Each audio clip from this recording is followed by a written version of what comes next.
Hello friends. आज मैं आपके लिए लेके आया हूँ इंजीनियरिंग ड्राइंग का न्यू टॉपिक, नेक्स्ट टॉपिक जो अपना चल रहा था उसके आगे अपना नया टॉपिक। जो मैंने आपको हेडिंग बताई थी कि अपन जो टॉपिक पढ़ रहे हैं पूरा वो पढ़ रहे projection of point, projection of line, projection of plane, projection of solid. My dear friend, जिसमें से projection of point and projection of line is over. Now I will be discuss the projection of the plane. अब projection of plane क्या होता है? देखिए, concept कोई नया नहीं है। कंसेप्ट अभी भी अपन यूज वही करेंगे।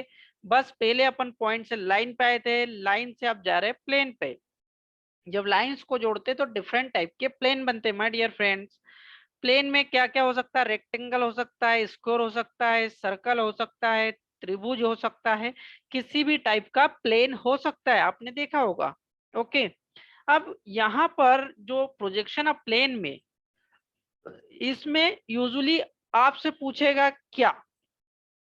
Simply three question. जैसे पहला question usually ask in the problem, problem में पूछेगा क्या? तो पूछेगा माय डियर फ्रेंड्स कि कोई आपको प्लेन देगा। आपको जो प्लेन देगा उसका वो पूछेगा front view, top view and side view. Second, problem में दिया क्या रहेगा माय डियर फ्रेंड्स? दिया रहेगा description of the plane, plane का डिस्क्रिप्शन। फॉर एग्जाम्पल, अगर आपको एक रेक्टेंगल देता है तो रेक्टेंगल की दोनों भुजाओं की लंबाई दे देगा। That is description of the plane. Okay, तो जैसे ही वो देगा कि लंबाई इतनी, चौड़ाई इतनी, तो आप क्या करोगे? उतनी लंबाई चौड़ाई का एक रेक्टेंगल बना लोगे। सेकेंड थिंग क्या देगा क्वेश्चन में? Its position with the HP and VP. My dear friends, HP और वीपी से इसकी पोजीशन देगा आपके प्लेन की, कि इतना इंक्लाइंड है, पैरेलल है, परपेंडिकुलर है, उसकी एक एज ऐसी है, परपेंडिकुलर, ये सारी चीजें वो बताएगा। Number third, in which manner it's position with HP and VP will be the describe. किस मैनर में एचपी और वीपी से उसकी पोजीशन को डिस्क्राइब करना है। माय डियर फ्रेंड्स, ये बेसिक चीजें इसमें होने वाली है। ओके, मैं आपको डायरेक्ट ले चलता हूँ, कुछ कंसेप्ट फटाफट बताता हूँ, ध्यान से सुनिएगा, डायग्राम से समझेंगे आसान रहेगा। जैसे पहली कंडीशन, सरफेस पैरेलल। देखिए ऊपर हेडिंग क्या लगाई वो पढ़ लीजिए पहले। हेडिंग क्या है कि case of the rectangle observe and notable steps. अगर एक रेक्टेंगल प्लेन ले, सिंपल सा प्लेन लिया मैंने रेक्टेंगल शेप का, और उसको ऑब्जर्व करे और उससे आने वाले रिजल्ट को नोटेट करे, पढ़े। Now first case, surface parallel to the HP. अगर जो रेक्टेंगल है वो एचपी के पैरेलल होगा तो रियल में एचपी और वीपी के बीच में उसकी पोजीशन कैसी होगी माय डियर फ्रेंड्स, ये समझना है। ओके, ये इसका पिक्टोरियल प्रेजेंटेशन देख रहे, ध्यान से देखना। अपन उसका पिक्टोरियल प्रेजेंटेशन पहले डायग्राम में देखिए, है ना। अगर प्लेन एचपी के पैरेलल होगा तो ऐसा रखा जाएगा। एक रेक्टेंगल शेप का प्लेन आपको दिख रहा होगा, कलर्ड, है ना, इस तरीके से रखा जाएगा। ओके, अगर सेकेंड कंडीशन देखिए my dear friends, second, surface incline to the HP.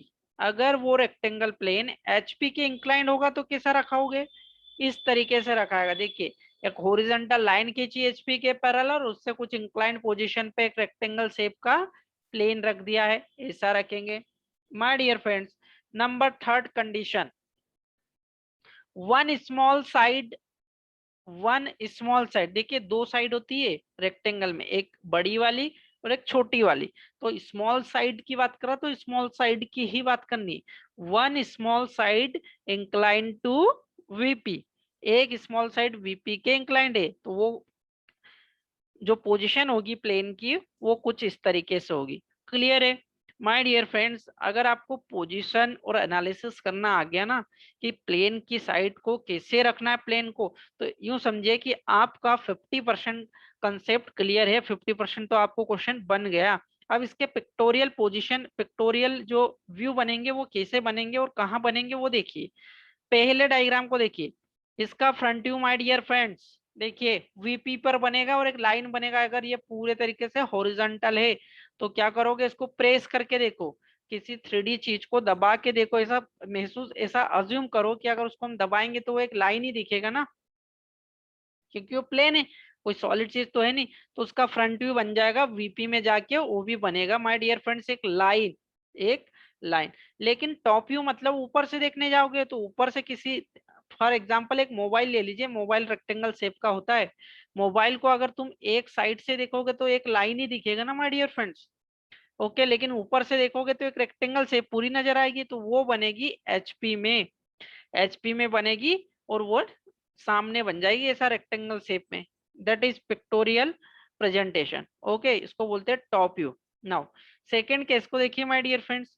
अगर वो इंक्लाइंड है तो वीपी पर जाकर एक इंक्लाइन लाइन बन जाएगी इस तरीके से। देख लीजिए, रेड कलर में लाइन दिख रही होगी। वीपी पे जाके एक इंक्लाइंड लाइन बन गई। और एचपी पे क्या बन गया? एचपी पे बनेगा एक प्लेन, लेकिन वो बनेगा जो ओरिजिनल प्लेन है माय डियर फ्रेंड्स, उससे छोटी शेप का बनेगा। पहले ही मैं लाइन वाले चैप्टर में भी आपको एक कंसेप्ट सिखा चुका हूं कि जब किसी लाइन को या किसी प्लेन को हम किसी एंगल पर इंक्लाइन करेंगे तो उसकी परछाई हमेशा उससे छोटी नजर आती है। तो जो प्लेन बनेगा ना, वो छोटा बनेगा। वो कितना भी बनेगा, अपने को तो उसके लोकस आगे बढ़ाने हैं और उन पॉइंट्स को मिलाने पर जो प्लेन गेट होगा वो मिल जाएगा। उसके साइज शेप अपने को पता नहीं। My dear friend, number third condition, अगर एक स्मॉल साइज को अपन ने एचपी से इंक्लाइन कर रखा है ना, वीपी से इंक्लाइन कर रखा है, तो उसका जो व्यू बनेगा वो इस तरीके से बनेगा। देखो, वीपी पर भी एक प्लेन बनेगा और एचपी पर भी एक प्लेन बनेगा माय डियर फ्रेंड्स। साइज छोटी रहेगी लेकिन दोनों प्लेन पर प्लेन ही बनेगा। इतना क्लियर है? ओके। नाउ अब ये तो मैंने आपको समझाने के लिए ये बता दिया कि इस तरीके की पोजीशन रहेगी और एचपी वीपी पर इस तरीके से बनेगा। लेकिन रियल में ये बनने वाला अपने को ड्राइंग शीट पर है, ड्राइंग कॉपी पर, वो कैसे बनाएंगे? अपने को ये नहीं बनाना, ये तो समझने के लिए। बनाना कैसे है? तो सिंपल, अगर आपको ये समझ में आ गया माय डियर फ्रेंड्स कि वीपी में एक लाइन बनेगी और एचपी में एक प्लेन बनेगा, तो एक्स वाई लाइन खींच लीजिए और एक्स वाई लाइन के ऊपर एक लाइन बना दीजिए। देखिए पहला वाला समझिए, एक्स वाई लाइन है और एक्स वाई के ऊपर एक लाइन रेड कलर की बना दी जिसको मैंने ए डेस, बी डेस, सी डेस, डी डेस दे दिया, क्योंकि लाइन ही दिखेगी लेकिन वो था एक्चुअल में प्लेन, इसलिए चारों पॉइंट शो करना जरूरी है, जो कि वीपी में रिप्रेजेंट कर दिया। नीचे देखोगे माय डियर फ्रेंड्स, तो ए बी सी डी एक प्लेन बनाया रेक्टेंगल शेप का। रेक्टेंगल की शेप क्या रहेगी? जो उसकी लेंथ और छोटी साइज वाली दोनों भुजाओं की लंबाई देगी, उस साइज का आपको रेक्टेंगल बना देना है। नाउ सेकेंड केस को देख लीजिए जरा। ये एक्स वाई लाइन वीपी में इंक्लाइन बताया, तो वीपी में मैंने रेड कलर की लाइन इंक्लाइन कर दी, A dash, B dash, C dash, D dash दे दिया। नीचे प्लेन आ गया माय डियर फ्रेंड्स। अब ध्यान से देखोगे तो मैंने नाम नए दिए, A1, B1, C1, D1। Okay, number third case देख लीजिए। थर्ड केस ये है my dear friend, front view भी एक प्लेन बनता हुआ जो कि थोड़ा इंक्लाइंड पोजीशन में, और टॉप व्यू भी एक प्लेन है। एक प्लेन मतलब रेक्टेंगल शेप बनती हुई नजर आएगी।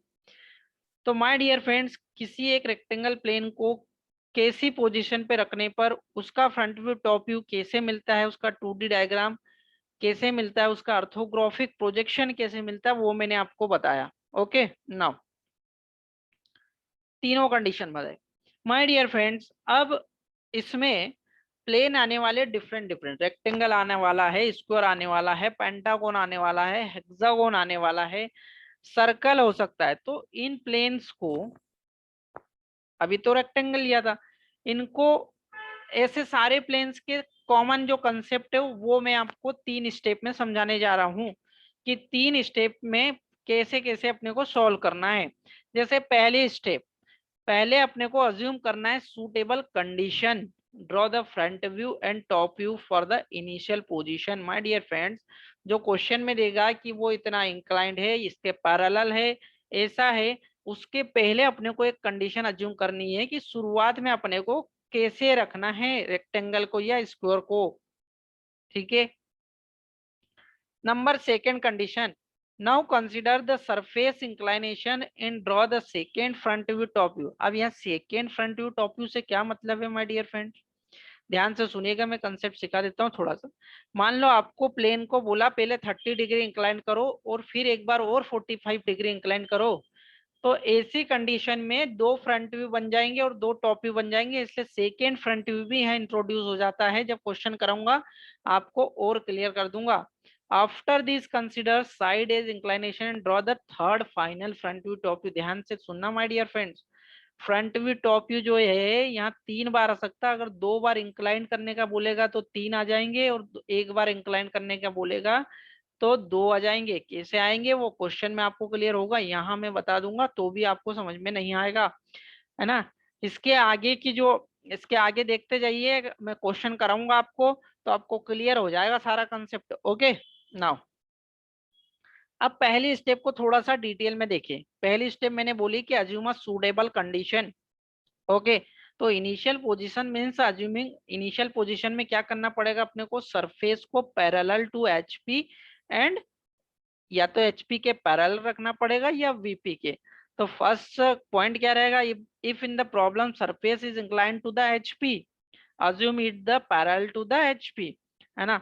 अगर एचपी के इंक्लाइन होगा तो उसको पहले एचपी के पैरेलल अज्यूम करना पड़ेगा। ध्यान से सुनना, प्रॉब्लम में अगर इंक्लाइन टू एचपी दिया है माय डियर फ्रेंड्स, है ना, क्वेश्चन में आपको बोलेगा कि सरफेस जो है वो एचपी के इंक्लाइंड है, तो उसको शुरुआत में आपको पैरेलल अज्यूम करना पड़ेगा और रखना पड़ेगा। सेकेंड स्टेप में आपको इंक्लाइन करना पड़ेगा। सेकेंड, अगर प्लेन वीपी के इंक्लाइंड है तो आपको एचपी के वीपी के पैरेलल अज्यूम करना पड़ेगा पहले, ठीक है। ये अजम्पशन है पहले स्टेप के। सेकेंड पॉइंट और देखिए नाउ, अगर सरफेस अज्यूम करा पैरेलल टू द एचपी, इसका मतलब top view will show true shape. अगर अपन एचपी के पैरेलल सरफेस को अज्यूम करेंगे तो उसका टॉप व्यू जो है उस प्लेन की ओरिजिनल शेप को रिप्रेजेंट करेगा। इसी तरह यदि सरफेस अपन वीपी के पैरेलल अज्यूम करेंगे तो फ्रंट व्यू जो है वो ट्रू शेप को रिप्रेजेंट करेगा। माय डियर फ्रेंड्स, मैं जितने पॉइंट डिस्कस कर रहा हूँ आपको भले ही अजीब लग रहे होंगे, लेकिन बड़े ही कॉमन पॉइंट है और बड़े ही कंसेप्चुअल पॉइंट है। यही सब यूज होने वाला, जब मैं आपको यूज करूंगा ना, जब आपको समझ में आएगा ना, तब क्लियर कट हो जाएगा आपको वो चीज। ओके, तो आप चाहो तो ये पूरी स्टेप्स का स्क्रीनशॉट ले लीजिए, मैं आपको क्वेश्चन से पूरा रिप्रेजेंट कर दूंगा नेक्स्ट क्लास में, ठीक है। नेक्स्ट क्लास में मैं आपको पूरा एक क्वेश्चन लूंगा माय डियर फ्रेंड्स, और उस पर आपको पूरा डिस्कस करके बताऊंगा कि प्रोजेक्शन ऑफ प्लेन के क्वेश्चन को कैसे करते हैं और इन तीनों स्टेप्स को उसमें कैसे इन्वॉल्व करते हैं। तो पूरा कंसेप्ट सीखने के लिए, एग्जाम्पल सहित सीखने के लिए आप लोग मेरी इसके बाद की क्लास जरूर देखिएगा, जरूर। Okay, thank you so much.